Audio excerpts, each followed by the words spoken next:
Topic है Artemis mission.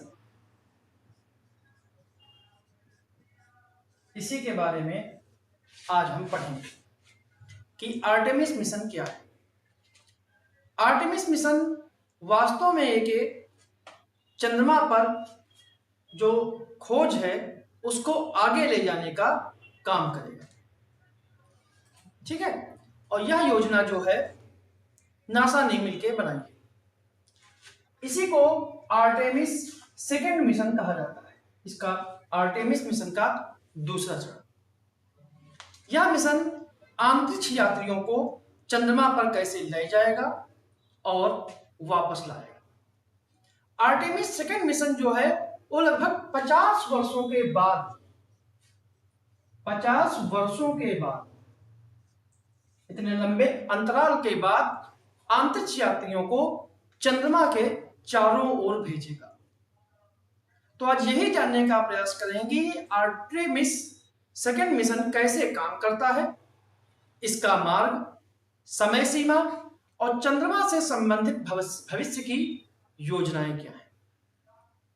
NASA का Artemis second mission जो है वो 4 अंतरिक्ष यात्रियों को चंद्रमा के चारों ओर जो है वो 10 दिनों की यात्रा पर भेजेगा।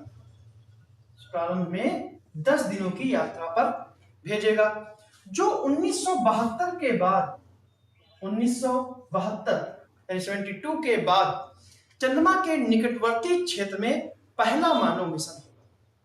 यह मिशन चंद्रमा के पास से होकर गुजरेगा, लेकिन यह चंद्रमा पर उतरेगा नहीं। जैसे कि 19 जो नील आर्मस्ट्रांग उतरे थे वैसा मिशन नहीं होगा कि चंद्रमा के पास से होकर गुजरेगा लेकिन चंद्रमा पर उतरेगा नहीं।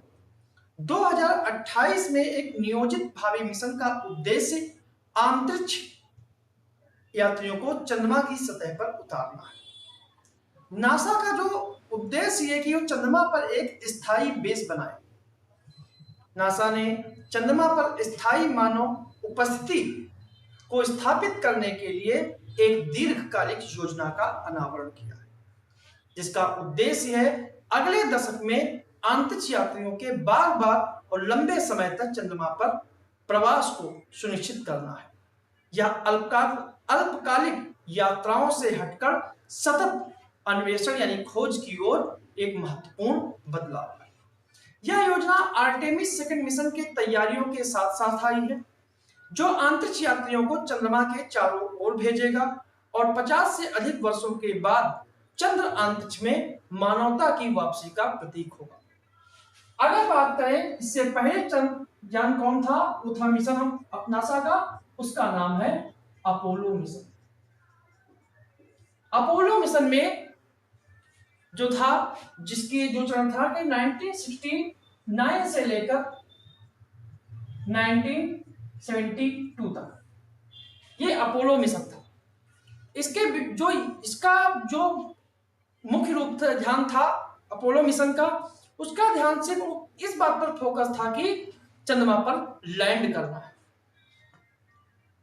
ठीक है, लेकिन जो आपका आर्टेमिस मिशन है, इसका जो उद्देश्य है वो है दीर्घकालिक चंद्रमा पर निवास करना है। तो भविष्य में आर्टेमिस मिशनों की एक नई भूमिका है।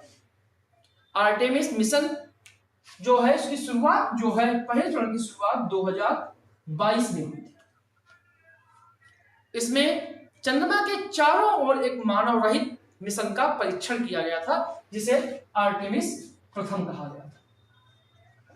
तो आर्टेमिस प्रथम में जो था, आर्टेमिस जो मिशन जो प्रथम था, ये 2022 में लॉन्च किया गया था और यह था कि चंद्रमा के चारों ओर एक मानव रहित मिशन का परीक्षण किया।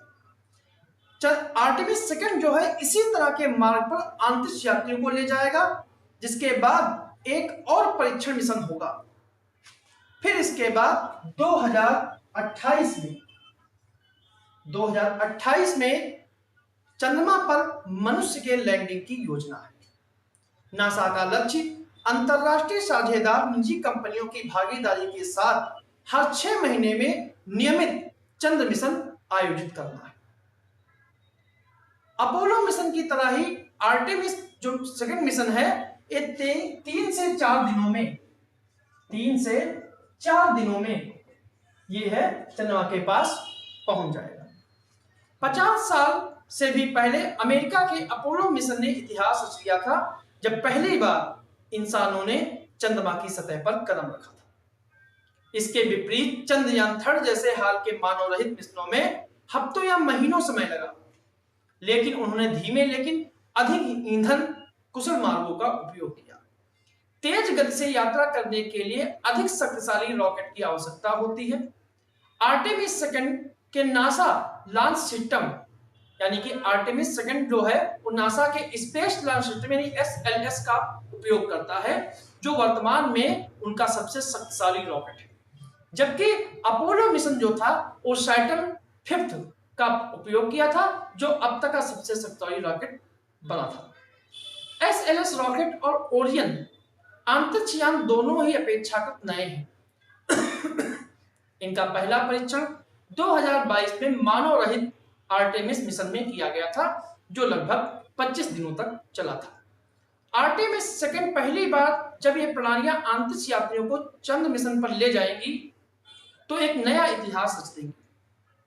इसके कई मिशन का उद्देश्य भी लोगों को पता चलेगा। नासा का जो मुख्य उद्देश्य है कि चंद्रमा की ओर बढ़ने से पहले पृथ्वी की जो आर्टेमिस मिशन है, चंद्रमा की ओर बढ़ने से पहले यह पृथ्वी की 2 परिक्रमा करेगा। फिर यह चंद्रमा की परिक्रमा करेगा, उसके दूर के हिस्से से 6500 किलोमीटर तक की यात्रा करेगा, जो अंतरिक्ष में मनुष्यों के द्वारा अब तक तय की गई सबसे अधिक दूरी होगी। अपोलो मिशनों से कहीं अधिक जो चंद्रमा की सतह से लगभग 110 किलोमीटर ऊपर ही रहे थे। यह मिशन 2028 में चंद्रमा पर नियोजित लैंडिंग से पहले सिस्टम को मान्य करने के लिए एक परीक्षण उड़ान है। जब 1969 में अपोलो 11 चंद्रमा पर उतरा था, तब इसरो की स्थापना भी नहीं हुई थी। इसकी स्थापना के ठीक 1 महीने बाद इसरो की स्थापना हुई थी। लेकिन आज भारत चंद्रमा पर हुई खोजों के नए युग में एक सहयोगी और प्रतियोगी दोनों के रूप में उभरा है।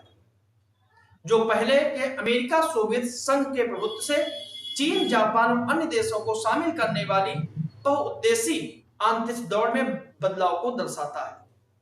भारत की भी चंद्र मिशन से अपनी महत्वाकांक्षाएं हैं। 2040 तक भारत चंद्रमा पर मानव लैंडिंग की योजना बना रहा है, जबकि चीन का लक्ष्य जो है वो 2030 है। लेकिन हाल ही में रूस की भी सक्रियता कम रही है इस मिशनों में। लेकिन आगामी चंद्र अभियानों में कई देशों यूरोपीय साझेदारों द्वारा महत्वपूर्ण सहयोगी भूमिका निभाने की उम्मीद है। भारत आर्टेमिस समझौते का एक हस्ताक्षर करता है, जो इसे नासा के शांतिपूर्ण टिकाऊ अंतरिक्ष खोजों के ढांचों के अनुरूप बनाता है। इससे चंद्र के गहरे अंतरिक्ष अभियानों में इसरो और नासा के खनिज सहयोग के रास्ते खुलते हैं। इसरो और नासा के बीच मजबूत साझेदारी निसार पृथ्वी अवलोकन मिशन जैसे परियोजनाओं में पहले से ही दिखाई दे रही है। नासा की योजनाओं में निजी क्षेत्र के खिलाड़ी, एकेडमिक संस्थान और अंतरराष्ट्रीय साझेदार भी शामिल हैं, जिससे भारत को अपने दीर्घकालिक चंद्र लक्ष्यों की तैयारी के दौरान व्यवहारिक अनुभव और तकनीक ज्ञान प्राप्त करने के अवसर मिले। तो ये था हमारा टॉपिक, आर्टेमिस सेकंड मिशन क्या है और भारत को इससे क्या लाभ होने वाला है।